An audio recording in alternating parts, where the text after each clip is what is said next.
The beginning of the study of magnetism can be traced back to Egypt. Also, we find the Greeks used it, and among the Greeks and early Egyptians, we have the first understanding of the nature of magnetism. It was used principally in healing. It was well known to Pythagoras, who gave us considerable information on the subject, which was promptly forgotten by everybody else. Then we have little knowledge of it, except through the Arabs. The Chinese were aware of it because of the discovery of the mariner's compass. But for the most part, it was neglected until the 17th century, when it became involved in the story of Rosicrucianism. The alchemists, the Rosicrucians, and the Hermetists all were unfolding phases of magnetic theory. Then we come down a little later and we come upon a curious instrument, Mesmer's magnetic tub. This was a kind of tank in which many people put their feet at the same time and held hands and created a battery out of the water in the tank. Incidentally, the magnetic theory is based upon a very simple fact, namely that what we call empty air is not empty at all. It is the most profoundly used all the elements that we know anything about. We all live within air and have our being, and we know that if air fails, we die. But what we do not realize is that air is not just some oxygen or helium or something of this nature. Air is something in itself. It is a substance of itself. It is a substance so real and so important that it's almost impossible to estimate it. It is a tremendous field of magnetic energy. The atmosphere carries the magnetism of the sun. The study of the magnetic powers of the sun will be more or less clearly understood by the study of the seasons. Winter, summer, spring, and these things have all to do with a magnetic factor in the air. And we think of it only in trying to explain it as a physical astronomical phenomena, since as the rotation and revolutions of the sun and planets. But each of these planets is a field of magnetic energy. And this energy comes to us through what we call air. One thing we have learned from television is that air transmits. We know, for instance, that we can have all kinds of programs on the air at the same time. And they can come from all directions. And they can overlap and interlap. But each one will remain separately identified as though it was moving in a channel or a circuit of its own. Something went through was vibration. And this vibration in the magnetic field can be divided into an infinite complexity of separate emanations. In other words, if we had 1,000 different channels, they could be differentiated in the magnetic field, so that each one would be broadcast correctly and properly for whatever it is. Thus we realize there's something out there besides air, something besides helium and oxygen, something besides the ordinary factors we take into consideration scientifically. We are in the presence of a mysterious agent, an agent that is part of everything that we are. Now, studying magnetism as it comes into the human body, we discover, along with Kilda, that each human body is surrounded by an etheric or energy field. This energy field is sometimes referred to as an aura, but it is not the true aura that we think of in metaphysics. This magnetic field is an area of energy. This area of energy forms an egg-like atmospheric sheath around the physical body, usually extending 3 to 5 feet from it in each direction. This energy field is the basis of virtue, because this energy field depends for its reality, its serviceability, and its protecting power to mood, emotion, thought, and the attitudes of the person around which this magnetic field is gathered. In other words, the individual, if they are normal, if mentally, emotionally, and physically, They are keeping the rules. This magnetic field forms a tremendous protection.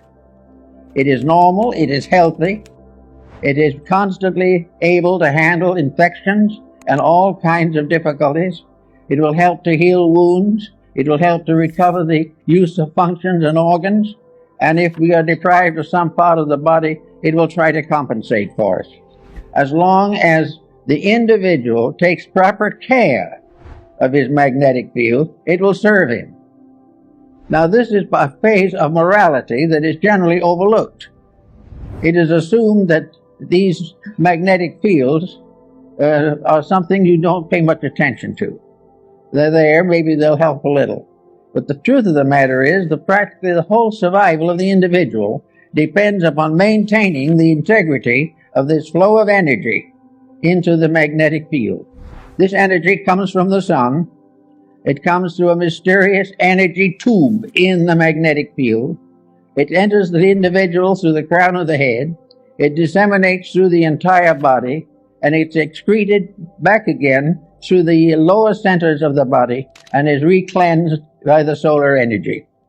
This is a kind of a little private tank or capsule of life that we are all carrying about with us all the time. Now, the problem of morality in this is very definite. The moment we break rules, we damage that magnetic flow. We have got to keep the laws of nature, and these in turn are the laws of God, or the magnetic field fails. It can fail because of physical intemperances, which reduce its integrity and reduce its power. It can be wasted in riotous living, which is a common cause these days. It can be variously destroyed by moods, by attitudes, by fears, by complexes. It can be destroyed or damaged by alcohol, drugs, narcotics, all kinds of things. But if this field is damaged, it immediately reacts into health. It damages the individual's vitality. It makes him more easily subject to contagions and infections, and it definitely shortens the life expectancy. Now, we think of the magnetic field as surrounding the entire structure of the body, as Kilner shows in his work on the human atmosphere, and Babbitt also in his study of the atom. This, however, is only a phase of it. Each part of the body has a magnetic field. Each unit within the individual has its survival in a unit of energy. And this unit of energy is present in the smallest subdivision of imaginable space. It is in the tiniest atom. There is no such a thing as a dead particle in the universe. Even if it is killed by something, the very disintegrating process is a symbol of life energy. Therefore, we are confronted with the natural problem of realizing that virtue is to keep the law of the energy field. Now, the law of the energy field, just by coincidence, is also the law of integrity. The energy field is what establishes right and wrong. The energy field tells us that to lose our disposition and temper fit is wrong. To use various negative, destructive attitudes is wrong. To compromise the principles of right living is wrong. To think badly, to feel unpleasantly, to be engaged in any action or concept which is contrary to the common good damages the magnetic field and therefore is wrong. Selfishness injures that field. Every vice we know, the breaking of any of the 10 Commandments and a number of other rules results in damage to that field. It has nothing to do with nation. It has nothing to do with the ordinary concepts of codes, because the final code itself is based upon the life principle in each part of the human constitution. So we have each little cell has its own moral responsibilities.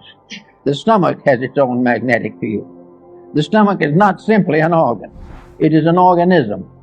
It is a living thing within the human body.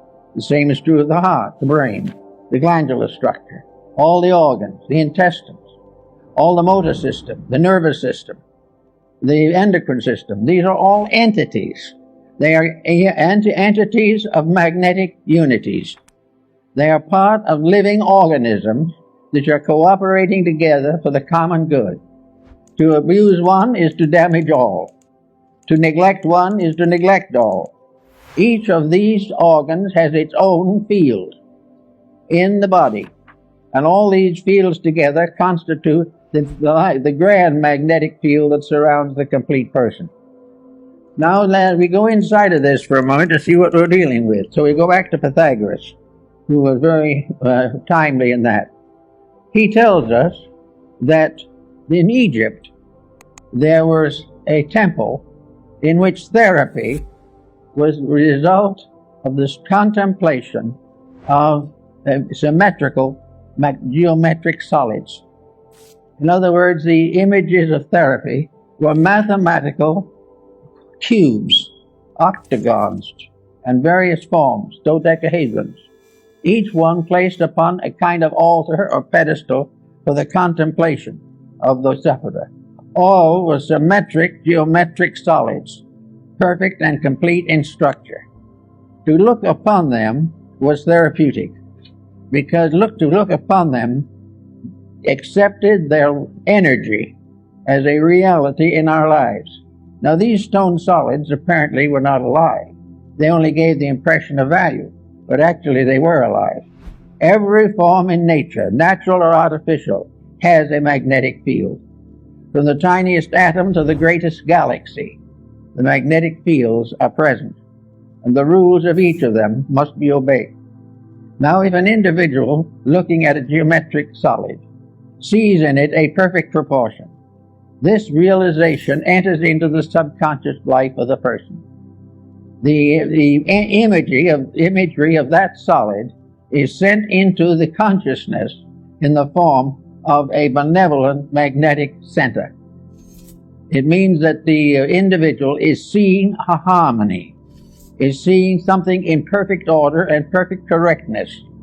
And in visualizing it, wherever we see perfection, it improves ourselves. Wherever we accept discord as inevitable, it injures ourselves. Everywhere looking around us in nature, we see that all natural things are benevolent.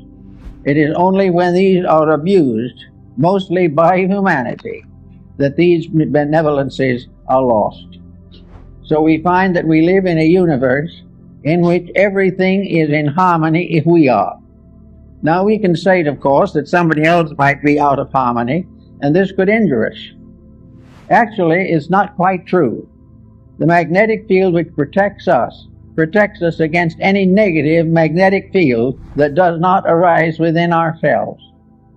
We are not contaminated by other people, unless by our very conscious weakness, or our intellectual weakness, or our emotional weakness, we surrender our integrity to the attitudes of other people.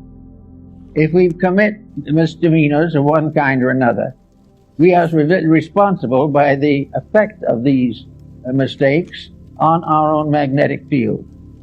Now, the magnetic field not only covers this type of thing, but it covers elimination, the intestinal walls. All of this type of thing is damaged, as we know, by hysteria, by various moods. The individual becomes ill because of a bad disposition. Now we consider this to be just symbol of something that happens that way, but it is not.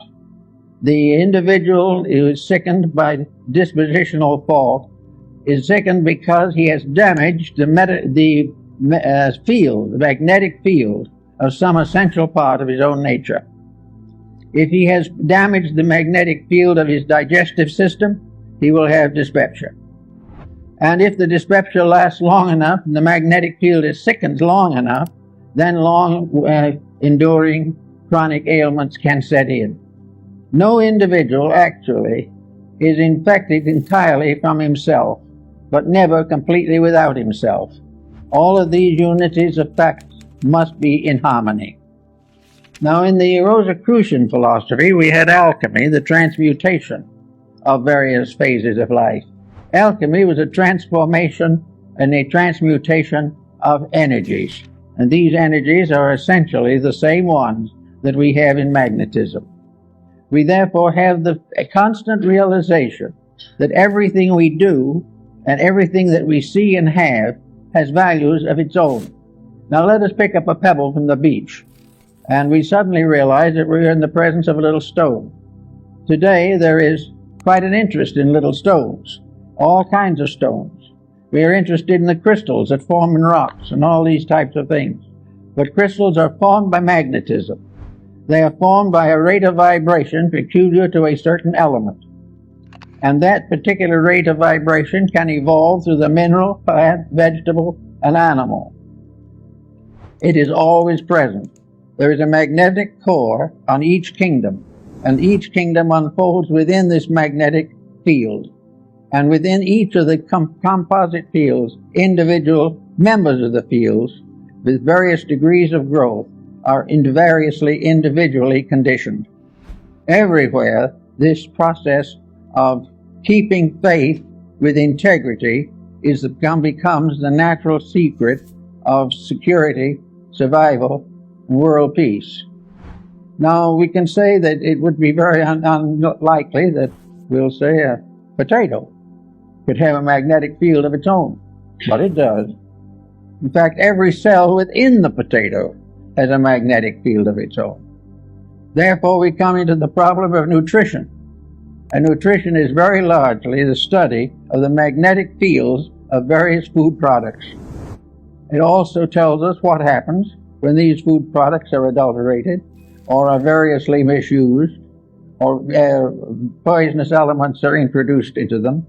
All this is part of a mystery that is solved in magnetism. We pass laws against these misuses, but we fail to realize that it is not just the physical factor that we have to work with. The physical factor is only a fragment of it.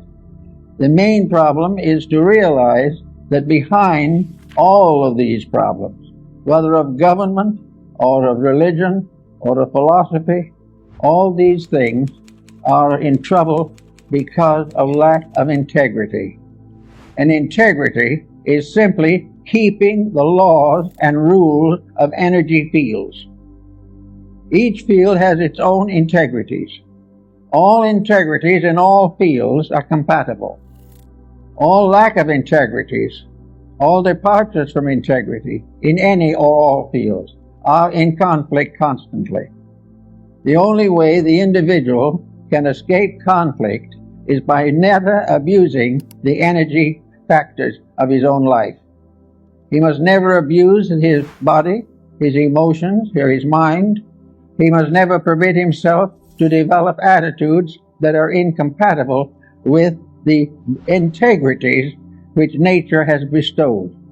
The magnetic fields are absolutely honest. There is no possible way of making them dishonest.